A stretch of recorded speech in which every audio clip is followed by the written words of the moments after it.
Team 11 of 52 teams of 8 rival wisdoms. Help make America wiser and kinder, with antique rival wisdom team quotes that have passed the test of time to make humanity great, with words of wisdom to encourage, educate and entertain generations for centuries. Give your kids free easy extra advantage math, spelling and reading workbooks you can download for free at stop2think.com. Free easy math wisdom workbooks with Octo-Repetition to grow math self-confidence. Free easy alpha Cypher coded puzzles, teach letters, numbers and phrases using antique wisdoms that encourage and educate.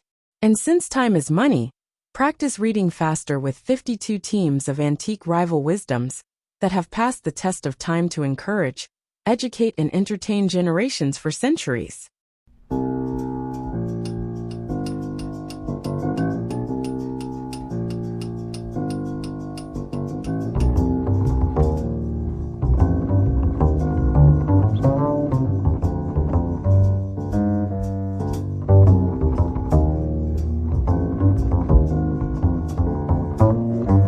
Team quote 11.1. A house divided against itself cannot stand. Abraham Lincoln 1806 to 1865. This insightful quote from Sojourner Truth cuts to the heart of how religious practice should intersect with human compassion. As an abolitionist and women's rights activist who was deeply religious herself, Truth had witnessed how religion could be used both to justify oppression and to inspire liberation. Her observation is particularly powerful because she was confronting religious leaders and believers who used Christianity to defend slavery, while she used the same religious texts to argue for human dignity and freedom. The phrase, "very poor human stuff," has a blunt eloquence that dismisses high-minded religious justifications for inhumanity as worthless. What makes this quote especially compelling is Truth's understanding that religion should enhance, rather than diminish, our humanity. She wasn't rejecting religion as a deeply spiritual person who often preached, but rather calling out the hypocrisy of religious practice that lacks human compassion. The phrase remains strikingly relevant today in addressing how religious beliefs can sometimes be used to justify discrimination or oppression. Truth's words remind us that any interpretation of faith that diminishes human dignity or justifies cruelty has missed the fundamental point of religious and spiritual practice. Her insight also speaks to a broader truth about how principles, whether religious, political, or philosophical, must be grounded in human compassion to have real value. Team quote 11.2. There are times when the greatest change needed is my viewpoint. Denis Diderot 1713 to 1784. This reflective quote from Diderot, a key figure of the French Enlightenment, demonstrates remarkable self-awareness and intellectual humility. As one of the co-founders of the Encyclopédie and a prominent philosopher, Diderot was known for challenging established views. Yet here he acknowledges that sometimes the most important transformation needs to happen within ourselves. What makes this observation particularly powerful is that it comes from someone who dedicated his life to changing others' viewpoints through his writings and philosophical works. Yet he recognized that intellectual growth often requires us to question and revise our own perspectives, rather than simply trying to change others. The quote has a striking modern relevance in our era of polarized discourse and entrenched viewpoints. It suggests that before seeking to change others or the world around us, we might first need to examine and potentially adjust our own way of seeing things. This kind of personal intellectual flexibility was a cornerstone of Enlightenment thinking, but it remains just as crucial today. There's also a subtle depth to his use of the phrase, "greatest change needed," suggesting that sometimes shifting our own perspective might actually be more transformative than changing external circumstances. It's an insight that applies to personal relationships, intellectual discourse, and even larger social issues. This message feels especially relevant in a time when many people are firmly convinced of their own rightness and struggling to see things from different angles. Diderot reminds us that intellectual growth often begins with the willingness to question our own viewpoint. Team quote 11.3. Resolve and thou art free. Henry Wadsworth Longfellow 1807 to 1882. This concise yet powerful quote from Longfellow captures a fundamental truth about personal agency and determination. As one of America's most beloved poets, Longfellow had a gift for distilling complex ideas into memorable phrases. And here he expresses how inner resolve can be the key to personal freedom. The quote's elegant simplicity, just 5 words, belies its philosophical depth. It suggests that freedom isn't just about external circumstances, but about our internal state of mind and determination. The use of the archaic thou gives it a timeless, almost commanding quality, as if speaking directly to the human spirit across generations. What makes this particularly interesting is how it positions freedom not as something granted from outside, but as something we can claim through our own determination. The word resolve implies both decision and action. It's not just about wanting to be free, but about firmly deciding to be free and acting on that decision. There's also a fascinating tension in the quote between its simplicity and the complexity of actually living it. While the statement is straightforward, the act of maintaining resolve in the face of obstacles requires tremendous strength and persistence. This message resonates across many contexts, whether breaking free from literal bonds, overcoming personal limitations, or pushing past self-imposed restrictions. Longfellow suggests that our own determination can be the key to unlocking whatever holds us back. Team Quote 11.4. Freedom is a system based on courage. Charles Pegouis, 1873–1914. This profound quote from Charles Pegouis, the French poet and essayist, offers a compelling perspective on the nature of freedom. Rather than viewing freedom as just a state of being or a set of rights, he frames it as a system, suggesting something that must be actively maintained and operated, with courage as its fundamental component. What makes this insight particularly powerful is its recognition that freedom isn't self-sustaining. By describing it as a system, Pegouis implies that freedom requires ongoing maintenance, participation, and vigilance. The emphasis on courage suggests that maintaining freedom often demands facing fears, taking risks, and standing up for principles even when it's difficult. This understanding seems to have been shaped by Pegouis' own experiences as a socialist and Catholic thinker in France during a period of significant social and political tension. He recognized that freedom isn't just about the absence of constraints, but about the presence of courage, both individual and collective, to maintain and defend it. The quote remains remarkably relevant today. It reminds us that freedom isn't simply a declaration or a legal framework, but a dynamic system that requires continuous acts of courage. The courage to speak truth, to defend others' rights, to question authority when necessary, and to take responsibility for maintaining free institutions. Pegouis' insight also suggests that any erosion of courage within a society might lead to an erosion of freedom, regardless of what formal protections exist. It's a reminder that the preservation of freedom depends not just on laws and institutions, but on the courage of individuals to uphold its principles. Team Quote 11.5. Suspicion is the cancer of friendship. Petrarch, 1304–1374. This insightful quote from Petrarch, the Italian Renaissance poet and scholar, uses a powerful metaphor to describe how suspicion can destroy relationships.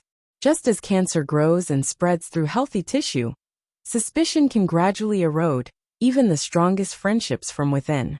What makes this observation particularly striking is that Petrarch, known for his contributions to Renaissance humanism and his exploration of human nature through poetry, identifies suspicion, not betrayal or conflict, as the fundamental threat to friendship. He suggests that the mere presence of doubt can be as destructive as actual wrongdoing. The medical metaphor is especially apt because, like cancer, suspicion tends to grow and spread if left unchecked. Once it takes root, it can color the interpretation of innocent actions, create distance between friends, and ultimately destroy the trust that is essential to genuine friendship. The quote's relevance has endured across 7 centuries because it captures a timeless truth about human relationships. In any era, the health of friendships depends on trust, and when suspicion enters, it can begin a cycle of doubt and withdrawal that undermines the very foundation of the relationship. Petrarch's insight reminds us that maintaining healthy friendships requires not just avoiding betrayal, but also actively resisting the temptation to harbor suspicions without cause. It's a warning about how we can sometimes become our own worst enemies in relationships by allowing suspicion to take root and grow. Team quote 11.6. Man is only great when he acts from passion. Benjamin Disraeli 1804–1881. This quote from Benjamin Disraeli, who served twice as British Prime Minister, and was also a notable novelist, offers a compelling perspective on human achievement and motivation. As someone who rose to the highest political office despite facing significant prejudice, as a Jew in Victorian England, Disraeli understood firsthand how passion could drive extraordinary accomplishment. What makes this observation particularly interesting is how it challenges the common Victorian emphasis on reason and restraint. Instead, Disraeli suggests that our greatest achievements come not from cool calculation, but from deep emotional investment and enthusiasm.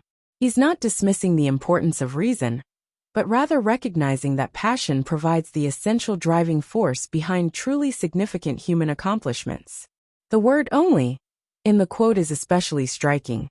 It suggests that without passion, true greatness is impossible, regardless of talent, intelligence, or opportunity.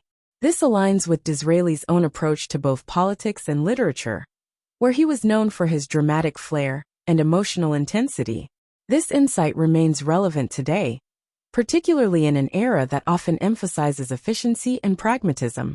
It reminds us that while skills and knowledge are important, it's genuine passion that typically drives innovation, creativity, and transformative achievement. It's also reflected in modern research on motivation and achievement, which often finds that intrinsic motivation, driven by passion, leads to better outcomes than external rewards. The quote also implicitly challenges us to examine our own pursuits and ask whether we're approaching them with genuine passion or merely going through the motions. Team quote 11.7. Glory is fleeting, but obscurity is forever. Thomas More 1779–1852. This quote from Thomas More, the Irish poet, songwriter, and satirist, presents a wry observation about fame and anonymity. The juxtaposition he creates is particularly clever.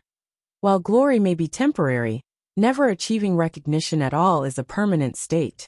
What makes this insight especially interesting is that it comes from someone who experienced both fame and relative obscurity in his lifetime. More was enormously popular in his day for his Irish melodies and enjoyed significant social prominence. Yet he also witnessed how quickly public attention could shift. His observation carries the weight of personal experience. There's a subtle irony in the quote as well. By writing about the permanence of obscurity, More created a memorable statement that has itself outlived his own period of glory. The quote endures even as much of his once celebrated work has faded from popular knowledge. The relevance of this observation continues today, perhaps even more pointedly in our age of viral fame and rapid-fire celebrity. More's words remind us that while achieving recognition may be fleeting, never being recognized at all is the more common and lasting condition. It's a humbling perspective that challenges both our fear of losing fame and our fear of never achieving it. The quote also raises interesting questions about what we value and pursue in life. Is temporary glory worth striving for, knowing it won't last? Is obscurity really as permanent as More suggests, especially in an age of digital footprints? Team quote 11.8. Don't count your years, make your years count. George Meredith 1828–1909. This quote from George Meredith, the Victorian-era English novelist and poet, provides a clever wordplay that carries a deep truth about how we should approach life. The inversion of "count your years" to "make your years count" shifts the emphasis from passive aging to active living. What makes this insight particularly meaningful is that Meredith was known for challenging Victorian conventions in both his writing and his life. His novels often explored unconventional ideas about society and relationships, suggesting he understood the importance of making one's time meaningful rather than simply marking its passage. The quote's power lies in how it reframes our relationship with time. Instead of focusing on longevity or age milestones, it emphasizes the quality and impact of how we spend our time. It's a call to active engagement with life, rather than passive observation of its passing.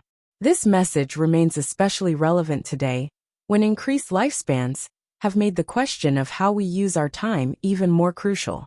It reminds us that the value of life isn't measured in years lived, but in what we do with those years, our achievements, our relationships, our contributions to others. There's also a subtle challenge in the quote. It suggests that making years count requires conscious effort and intention. It's not enough to simply experience time. We must actively work to make that time meaningful. And if you'd like to help raise school test scores and self-confidence, you can give your kids free easy extra advantage math, spelling and reading workbooks you can download for free at stop2think.com or buy at educationstopshate.com. Free easy math wisdom workbooks with Octo-Repetition to grow math self-confidence. You'll get plenty of repetitive practice of age ranges and averages of our 52 teams of 8 quote authors. Free easy alpha Cypher coded puzzles teach letters, numbers, and phrases using antique wisdoms that encourage and educate. Can you decode this Cypher quote of encouragement using either our learning to spell or just for fun instructions? And since time is money, practice reading faster with 52 teams of antique rival wisdoms that have passed the test of time to encourage, educate, and entertain generations for centuries. We offer printed versions and time videos with background music. Sign up for free weekly emails of 52 teams of antique rival wisdom workbooks with easy math, spelling, and reading practice. And if you'd like to get paid for sharing our wearable wisdoms, keep this in mind. Everyone I know wears a shirt, and most of us change them daily, so change your shirt and change the world. Social equalities are blatantly subliminal antique positive wisdoms repetitively shared without saying a word. This applies to all our wearable shareable wisdoms, like pretty witty baby onesies and baby tees that you and others will see and read multiple times a day. The same is true with pretty witty kids, but they'll also share these wisdoms with anyone that can read at daycare or school. Youthful truths let your kids gain confidence sharing antique wisdoms with their friends. Imagine them sharing words of wisdom with classmates and teachers. I think, therefore I think tees I wear is a super easy way to share words of wisdom that have passed the test of time. Our social equalities help make us all wiser and kinder with blatantly subliminal messages, promoting a more fair and equal opportunity society for all. And don't forget our giftwisdoms.com for birthdays and holidays that makes it easy to share the wisdom with clothing, coffee mugs, and magnets. So do the future a favor by encouraging, educating, and entertaining with words of wisdom that have passed the test of time to make us all wiser and kinder. With wearable wisdoms to fit babies, kids, and adults, you can clothe a whole family, city, or state. Join the 52 of 8 today at 52of8.com.